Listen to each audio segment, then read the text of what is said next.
പറഞ്ഞുതരുമോ എങ്ങനെയാണ് ഈ സ്മോൾ SMEസിന്? അത് വളരെ സിമ്പിളാണ്. ഏതൊരു ബിസിനസ് ആണെങ്കിലും ഒരു 2-3 ആപ്ലിക്കേഷൻസ് ഉണ്ടാകുക എന്നുള്ളത് വളരെ ഇമ്പോർട്ടൻ്റ് ആണ്. ഒന്ന്, അവരുടെ ഒരു ബിസിനസ് പ്ലാൻ ഉണ്ടായിരിക്കും. ഓക്കെ. 2, അതിൻ്റെ ഡിജിറ്റൽ ബാക്ക് ബോൺ എന്ന് പറയുന്ന സംഗതി ആണ് ഉണ്ടാവേണ്ടത്. നമ്മൾ എന്താണ് ഒരു എൻ്റർപ്രൈസ് റിസോഴ്സ് പ്ലാനിങ് ആപ്ലിക്കേഷൻ അത് ഏതാണെങ്കിലും ഓക്കെ, നമ്മളുടെ ബിസിനസ്സിന് സ്യൂട്ടാകുന്നൊരു ERP സോഫ്റ്റ്വെയർ ഉണ്ടാകൽ മസ്റ്റാണ്.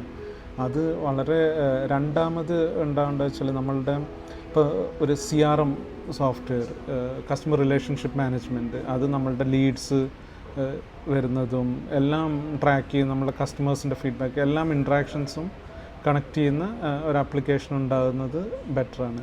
ഇതിനൊക്കെ നമ്മൾ എന്ത് ചെയ്യണം വെച്ചാൽ നമ്മളെ എംപ്ലോയീസിനെ റിയലി എംപവർ ചെയ്യണം. ഓക്കെ. ആ ഒരു ചേഞ്ച് മാനേജ്മെൻറ്റ് എന്ന് പറയുന്നത് വളരെ ഇമ്പോർട്ടൻ്റ് ആണ്. അവരാണ് ഈ ചേഞ്ചസിനെ സക്സസ്ഫുൾ ആക്കുന്നത്. അപ്പോൾ നമ്മൾ ശരിക്കും ഓർഗനൈസേഷനിൽ റിയലി നമുക്ക് ചാമ്പ്യൻസ് ഉണ്ടായിരിക്കണം.